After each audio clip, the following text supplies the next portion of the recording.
जान है, बैकबोन है। और उन्होंने भी इसमें सारे के सारे 70 के 70 मंचन उन्होंने करे इस प्ले के। उसके अलावा राकेश बेदी जी हैं, द लेजेंड राकेश बेदी साहब, जिन्होंने, इनका इंट्रोडक्शन देने की जरूरत नहीं है, कम से कम 5000 सीरियल्स की एपिसोड्स में इन्होंने काम किया है, 250 के करीब पिक्चरें करी हैं या 300 के करीब पिक्चरें करी होंगी, इनको खुद काउंट नहीं होगा कितनी पिक्चरें करी हैं इन्होंने। So we welcome Rakesh ji, और इनका बड़प्पन है जो स्पेशली इस प्रेस कॉन्फ्रेंस के लिए हमारे न्योते पे बॉम्बे से चल के आए। डेलनाज और ईश्वर ने भी आना था, लेकिन लास्ट मोमेंट उनका एक शूट आ गया, तो कल रात को उन्होंने मेरे को अपना अपॉलोजेटिक मैसेज भेजा कि मैं नहीं आ पा रही। दोनों नहीं भेजा, बट 2 तारीख और 3 तारीख को यहाँ पे आप कमानी ऑडिटोरियम में उन सबसे मिल सकते हैं। 4 शोज हैं इस प्ले के। और दूसरा, इसके अलावा इस प्ले में मैं भी अभिनय करता हूँ। मेरा नाम राहुल बुच्चर है और मैं भी एक छोटा सा रोल इसमें करता हूँ। प्रोड्यूसर भी इस प्ले का मैं हूँ। फेलिसिटी थिएटर चैरिटेबल ऑर्गेनाइजेशन इस प्ले की प्रोड्यूसर है और मैं उसका प्रेसिडेंट हूँ। तो मैं आप लोगों का इसीलिए स्वागत भी कर रहा हूँ यहाँ पर। इसके अलावा अवतार गिल साहब ने कम से कम 69 शोज में काम किया है इस प्ले के। 70 में से एक शो इनका मिस हो गया था। इस 2 तारीख को और 3 तारीख को अवतार गिल जी नहीं आ पाएंगे इस वाले प्ले को करने के लिए, बट उनकी जगह ये बहुत होनहार एक्टर है हरीश कोटवानी, जो बहुत ही प्रसिद्ध एक्टर हैं। 26 साल से थिएटर कर रहे हैं। Delhi theatre circuit, Sindhi theatre circuit में बहुत फेमस है। कुछ इन्होंने कॉमेडी शोज भी करे हैं, कॉमेडी सीरियल्स भी करे हैं। तो हम इनका भी स्वागत करते हैं इस प्ले में पहली बार। तो ये सारी जो हमारी एंसॉम्बल कास्ट है, जिसमें ईश्वर मर्चेंट है, दिलनाज ईरानी, श्वेता गुलाटी, राहुल बुच्चर, राकेश बेदी एंड अवतार गिल जी साहब थे। और ये 6 एक्टर्स हैं इसमें, और राजेश पुरी साहब भी थे इसमें, जो हम लोग फेम के हैं, जिन्होंने लल्लू का किरदार निभाया था। तो उन्होंने कोई 50 के करीब मंचन करे हैं। ऐसे तो इस प्ले में तनाज ईरानी ने भी शोज़ किए हैं, कश्मीरा शाह ने भी शोज़ किए हैं। सो हम लोग बेसिकली एक्टर्स को चेंज करते रहते हैं और किरदार वही है, क्योंकि ये वर्ल्ड फेमस प्ले है। 1973 का ये प्ले चल रहा है। पहले मराठी में था, इसको हमने हिंदी में इसका अनुवाद किया रमन कुमार जी ने। 2021 की जो मैं आपको बात बता रहा हूँ, उस समय सिर्फ राकेश बेदी जी थे इस प्ले में दिल्ली में, क्योंकि बाकी सब कोरोना कारणवश यहाँ पहुँच नहीं पाए। राकेश जी दिल्ली में ही थे, तो इसलिए हमने परमिशन ली और इन्होंने शो किया। उसमें ये सारी जो लड़कियां आप देख रहे हो, इन्होंने हिस्सा लिया था। ये हमारे फेलिसिटी थिएटर चैरिटेबल ऑर्गेनाइजेशन के बहुत होनहार मेंबर्स हैं और एक्टर्स हैं। प्रतीक्षा है यहाँ पे मेरे लेफ्ट पे, एंड विभा इज देयर। इन दोनों ने इसमें काम किया था। हरीश ने भी काम किया था। तो ये 3 थे, बाकी मैं था और राकेश जी थे, और एक लड़की है दीप्ति, जो महाभारत में धरती माता का रोल करती हैं। उन्होंने भी बहुत मुख्य भूमिका निभाई थी इस प्ले में। सो ये तो हो गया कास्ट के बारे में, ये हो गया फेलिसिटी के बारे में। विभा जस जो है, जस ने कभी काम नहीं किया इस प्ले में, बट ये इच्छुक है, इसलिए as an understudy she is there with us and she helps us with all the props and properties and all the coordination, media coordination etcetera etcetera. So she is a very active member and Felicity की बहुत बहुचर्चित member है। और अयोध्या की रामलीला में भी ये बहुत मुख्य किरदार निभा रहे हैं, जो अभी हमारी नेक्स्ट कॉन्फ्रेंस जब होगी अयोध्या की रामलीला की, तो उसमें मैं इनका इंट्रोडक्शन आपको उस किरदार के प्रति करूंगा। राकेश जी भी हैं उसमें। सो वो बात की बात है, वो हम आपको बाद में बताएंगे। तो राकेश जी, किस तरह का रॉन्ग नंबर है ये, तो इतना लंबा चलता है? देखिए, एक कपल्स के ऊपर है कि जैसे मेरा किरदार है कि मेरी जो बीवी है मुझसे 8 साल छोटी है प्ले में। और जब बीवी छोटी होती है और आदमी ज़रा बड़ा होता है, तो फिर जो छोटे बड़े जो डिफरेंस है उसमें पटाखे चलते हैं। तो पटाखे चलते हैं। कौन पटाता है ये पता नहीं मुझे। तो पटाखे फूटते हैं, मतलब अब कौन पटाख ये चलाता है या नहीं पता। तो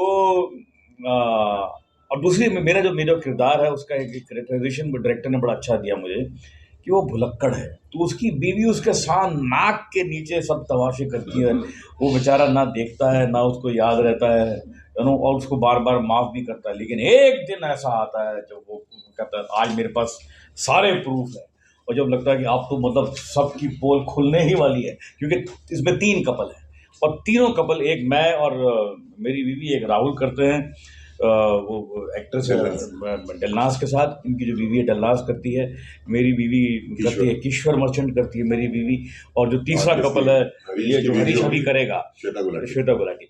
तो ये तीनों कपल इंटरवोवन है, मतलब जैसे मैं बॉस हूँ और बाकी दो कपल जो मेरे अंडर काम करते हैं, मेरी कंपनी में काम करते हैं, तो तीनों इंटरवोवन है। और कैसे एक दिन जब बॉस को लगता है कि बस अब तो मैंने वो नंबर पकड़ लिया जो रॉन्ग नंबर है, और जब ऐसा लगता है कि अब भांडा फूल जाएगा, उस दिन फिर उसकी आंखों पे बड़े आराम से पट्टी डाल दी जाती है, उसको बेचारे को पता ही नहीं चलता। ये प्ले इतना प्यारा है कि इसमें इतना कंफ्यूजन है, और ये सिचुएशनल कॉमेडी है कि एक्टर्स के अलावा सब लोग हंस रहे होते हैं और ठहाके मार मार के हंस रहे होते हैं। 70 में से 65 शोज हमारे पैक्ड हाउसेस गए हैं आज तक, जिसमें एक पैर रखने की जगह नहीं होती इस प्ले में, और हमने ऑल ओवर इंडिया इस प्ले को किया है। हम लोग कीनिया भी जा रहे हैं इस प्ले को लेकर के अगले 2 महीने में, और ये बहुचर्चित प्ले है और वर्ल्ड फेमस प्ले हो गया है। And arguably it is the best comedy play in India right now. ये मैं मजाक नहीं कर रहा, it is gone on record, आप हमारे पेज पे जाके देखेंगे। So it is the best comedy play of India. और इसका जो यूएसपी है, जो यूनिक सेलिंग प्रोपोजिशन इसकी है, तो हमारी एंसेम्बल कास्ट है, हमारा सेट बहुत प्यारा है, लेकिन जो सबसे बड़ा इसमें जो एक जो सबसे इंपॉर्टेंट चीज़ है वो ये है कि इसमें 104 एंट्री और एग्जिट हैं सारे एक्टर्स की मिला के। सो हर 2 मिनट में कोई एक्टर आ रहा है, कोई जा रहा है, कोई आ रहा है, कोई जा रहा है। तो it's a choreographed situational comedy जिसमें हमारे अलावा सब हंस रहे होते हैं और इसमें रो रहे होते हैं। इसमें जो एक और बड़ी कमाल की चीज़ है जो बहुत कम होती है, जो कि एक्टर्स के लिए बेसिकली बड़ी कंफ्यूजिंग है, बहुत ही कंफ्यूजिंग है, लेकिन हमको यूज टू, हम तो हो जाते करते करते, लेकिन प्रैक्टिस से वो ये है कि मेरे घर का जो किचन होना चाहिए वो दूसरे के घर का किचन है, मेरा किचन नहीं है। और जो दूसरे घर का मेन डोर होना चाहिए वो मेरे घर में आने का मेन डोर है। मतलब स्टेज पे ऐसा दिखाया, 2 घर दिखाए हैं, 2 घर दिखाए हैं। तो 2 घर में इसका ड्राइंग रूम जो है वो मेरे घर से जाता है, मतलब मैं हाँ, अगर मैं इस दरवाजे से आऊँगा तो एज एन एक्टर तो मुझे यहीं से आना चाहिए, मेरा घर ये है, लेकिन मुझे आना वहाँ से पड़ेगा, क्योंकि वो इस तरह से कंफ्यूजन क्रिएट हमने राइटर ने कंफ्यूज स्टेज बनाया, कंफ्यूज सेट, कंफ्यूज, लेकिन ऑडियंस कंफ्यूज नहीं होती। हम कोशिश ये करते हैं कि अपने कंफ्यूजन में इतनी कलाकारी दिखाएं और इतनी परफेक्शन दिखाएं अपने कंफ्यूजन में कि ऑडियंस को लगे कि ये लोग कैसे कर रहे हैं। तो बेदी साहब, इसमें कोई एक ऐसा सीन या कोई ऐसा मोमेंट हो जिसको आप ना भूले और वो हंसी का पात्र बन गए? नहीं, देखिए, ह्यूमर प्ले जो है ना वो उसमें सभी ऐसे मोमेंट है, एक मोमेंट नहीं है, ऐसे हजारों मोमेंट हैं जिसके अंदर वो, मतलब ऐसा लगता है कि राइटर जो है वो इस एक्टर, क्योंकि बाकी 2 जो कपल है इसकी नाक के नीचे कर रहे हैं नाटक, और इसकी बीवी उसमें इन्वॉल्व है, तो राइटर हमेशा ऐसी सिचुएशन लेकर आता है कि एकदम एज पे ले आता है कि आज तो बस भांडा फूटा और सब खेल खत्म, लेकिन फिर वो कुछ वो गुदगुदी वाला प्ले, ऑडियंस पतली गली से निकल जाते हैं। इसमें लिखा हुआ है कि इस नोट की सभी लाइनें मस्त है। तो मस्त मतलब क्या, इसमें कुछ दूसरा तड़का भी कुछ, मतलब कि बीवी पटाने को लेकर ये ग्लैमर का भी? अब देखिए, ये तो आप देख लीजिए प्ले में, लेकिन ये मैं इतना कहूंगा कि ये वेजिटेरियन प्ले है। आपने जैसे आपने पूछा, इसमें एक बड़ा अच्छा सीन है कि मेरी बीवी मेरे घर से, मेरी लैंडलाइन से मेरे एम्प्लॉय को फोन कर रही है, और मुझे शक है कि मेरी बीवी का चक्कर इसके साथ चल रहा है, ठीक है। तो मैं जब स्टेज पे आता हूँ तो वो टॉपिक चेंज कर देती है। हाँ मंत्री जी मिलते हैं फिर, हाँ मंत्री जी, नहीं वो प्रॉपर्टी ले लेंगे। देखिए, प्रॉपर्टी इतनी बढ़िया है कि जो प्रॉपर्टी इतनी अपने आप को बोली, प्रॉपर्टी इतनी बढ़िया है कि 2 लोग उसके लिए लड़ रहे हैं, उनको पता ही नहीं है, यू नो।